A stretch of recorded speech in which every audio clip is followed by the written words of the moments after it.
이번 ETF의 승인은 1월이 거의 99.9%다 라고 생각하고 있습니다.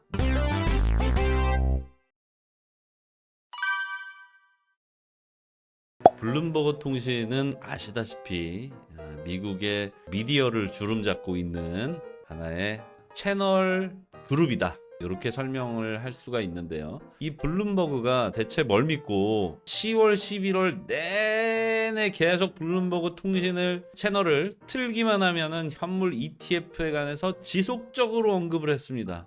확신이 없다면 블룸버그에서는 사실상 뭐 이럴 수도 있고 저럴 수도 있다, 이렇게 좀 모호한 표현을 쓰기 마련인데, 블룸버그 같이 이런 그 경제에 대해서 해박한 이 채널에서 거의 확실시하고 있는, 한마디로 1월 승인이 확실합니다 라고 얘기하는 이유는 무언가 커넥션이 있다, 이렇게 생각을 합니다. 그리고 커넥션이라고 하는 건 뇌피셜이니까 블룸버그에서 굳이 가까운 미래에 틀릴 수도 있는 정보를 미리 주면서 신뢰를 버릴 필요가 없습니다. 블룸버그는 잃을 게 없잖아요. 얻을 것도 없습니다.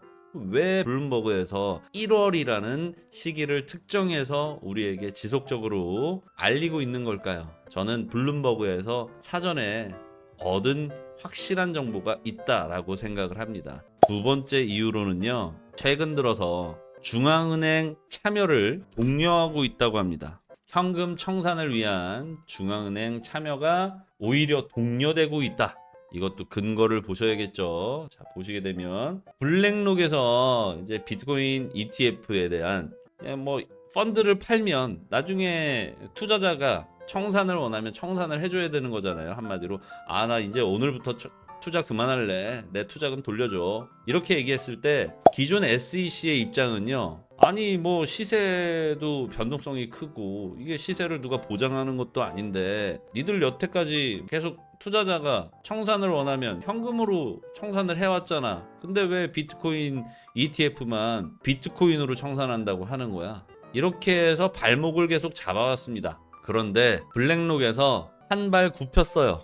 무슨 얘기냐? 블랙록에서 그렇다면 중앙은행권을 참여시켜서 투자자들의 투자금을 우리가 현금으로 청산해 주겠다, 이렇게 얘기를 했습니다. 그러니까 SEC에서는 더 이상 발목 잡을 이유가 없어진 거예요. 한마디로 지금의 신청권을 반려할 이유가 없어졌다는 얘기입니다.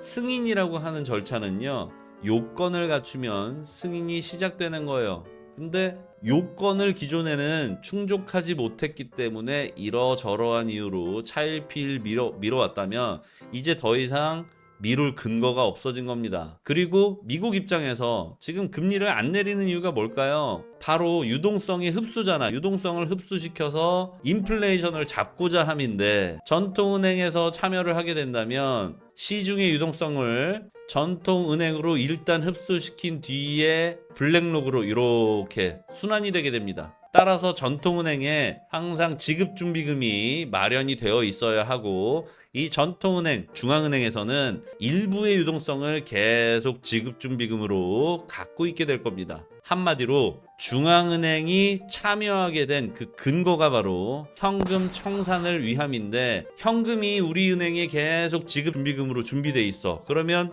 누가 좋은가요? 중앙은행도 좋겠죠. 중앙은행에 일정 수준 이상의 현금이 계속 보유되고 있어. 그러면 또 누가 좋습니까? 정부에서도 좋겠죠. SEC에서도 좋겠죠. 왜? 은행이 조금 더 튼튼해지니까. 그리고 다시 돌아와서 블랙록 입장에서는 현물 ETF가 승인될 확률이 높아지니까, 한마디로 반려될 확률이 줄어드니까, 블랙록 입장에서도 SEC 입장에서도 중앙은행 입장에서도 그 무엇 하나 잃는 것 없는 윈윈윈 게임이다. 따라서 현물 ETF의 1월 승인은 이 모든 이해관계 기관들이 윈윈윈 할 수밖에 없는 구조이기 때문에 이번 ETF의 승인은 1월이 거의 99.9%다 라고 생각하고 있습니다. 마지막으로요, 아까도 말씀드렸다시피 이 세 번째 이유는 이제 제 뇌피셜을 한번 들어보세요.